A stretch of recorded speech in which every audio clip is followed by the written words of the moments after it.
आज आप चले जाइए मदारिस में, आज जाके आप जब किताबों से हदीस से रिवायतें पढ़ेंगे, यानी एक मर्तबा आपके सामने मतन हदीस और रिवायत है, सही बुखारी सही मुस्लिम, और उसमें जब आप रसूल खुदा की हदीसें पढ़ेंगे हिमायत हाकिम में मुकम्मल, आज तो चैट जीपीटी का जमाना है ना, ये भी वो नौजवान जो आईटी में काम करते हैं उनके लिए समझिए एक रहबर फरमाते हैं कि ये जमाना सॉफ्टवेयर का जमाना है।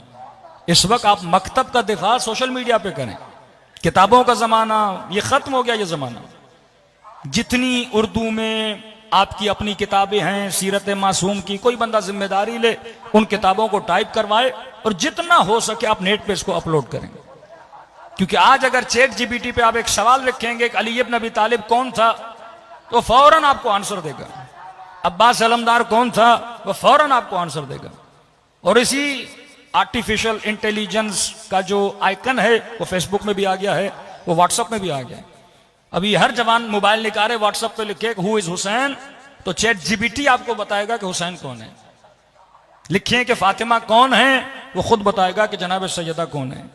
आप सिर्फ व्हाट्सएप का आइकन पे लिखें कि अभी अब्दुल्लाह हुसैन कौन है, वाक़े करबला कैसे हुआ, कातिल हुसैन कौन था, जंग खंदक में किसका किरदार क्या था, ये आपको सारा बताएगा।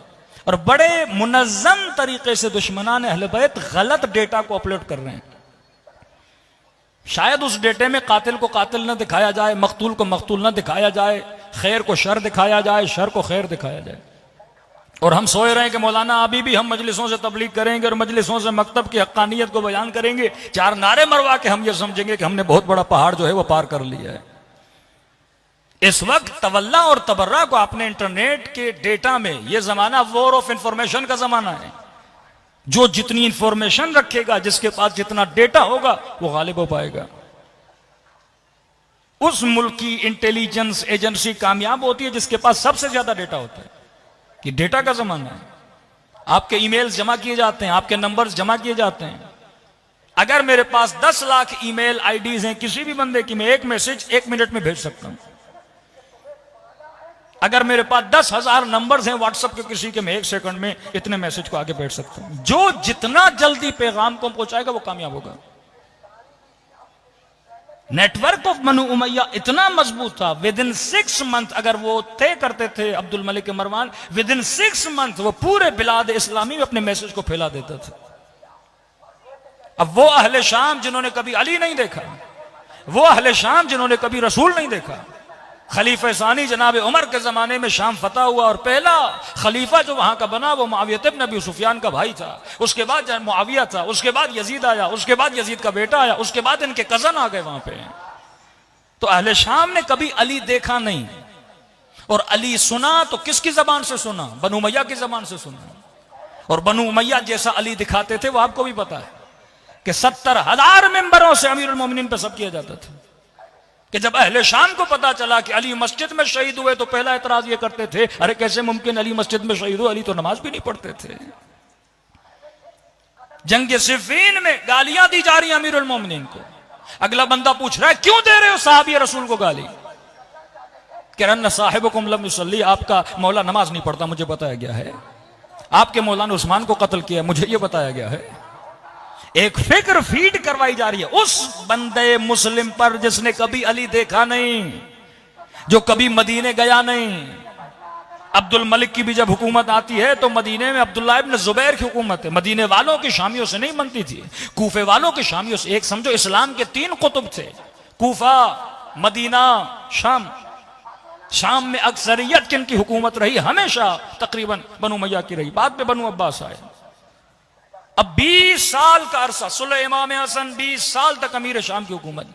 एक बच्चा पैदा हुआ 20 साल में जवान हुआ।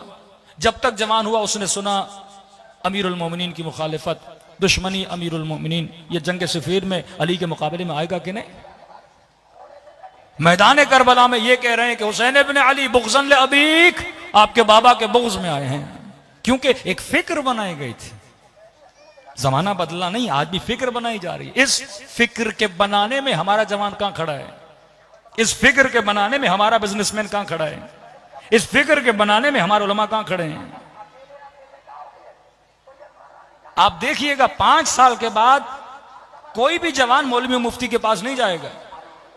पहले हम मजाकन कहते थे ना आयतुल्लाह गूगल, ये सचमुच आयतुल्लाह बन जाएंगे, क्योंकि आपकी एहतजाज, आपकी कुतुब अरबा, सहीहैन, सित्ता, ये सारी किताबें अपलोड हो जाएंगी।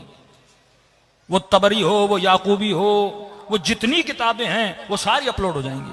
अब सिर्फ इतना है कि आप एक क्वेश्चन लिखो आर्टिफिशियल इंटेलिजेंस से कि मसलन खालिद बिन वलीद कौन था, उमर इब्न खिताब कौन था, अली इब्न अबी तालिब कौन था, तो जीतेगा वो जिसने अपना डेटा अपलोड किया हुआ है। क्योंकि चैट जीपीटी इंसान नहीं है, उसके पास जो डेटा है वो उसी डेटा से निकालेगा। अभी इन पे केस हुआ कि आपने विदाउट परमिशन हमारे डेटा को यूज किया, लेकिन इनके पास 80 से लेकर 2022 तक जितना इंटरनेट पे डेटा और वेबसाइट्स थी सब डेटा इन्होंने डाउनलोड कर लिया। अब ये लोगों को पैसे भी चार्ज करते हैं अगर कोई चैट जीपीटी यूज करना चाहता है। जमाना यहां जा रहा है।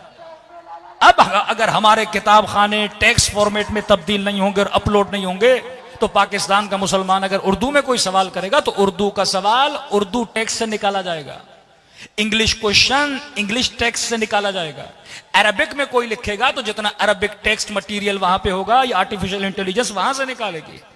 अब जीतेगा वो जो जितना मटेरियल अपलोड करेगा। वॉइस का जमाना चला गया कि आप मजलिसें अपलोड करे जा रहे हो, ये भी चलो नौजवान 4 क्लिप सुन लोगे, 4 मजलिसें सुन लेंगे, आपका अपना बंदा सुनेगा। लेकिन एक जवान जो थीसिस लिखना चाहता है, जो रिसर्च करना चाहता है, जो इस्लामिक हिस्ट्री पढ़ना चाहता है, तो जब तक हम वक्त के तकाजों को समझ के इन चीजों को अपलोड नहीं कर सकते तब तक अहले बैत अलैहिस्सलातु वस्सलाम का दिफा नहीं कर सकते। सलवात पढ़े मोहम्मद वाले मोहम्मद पर।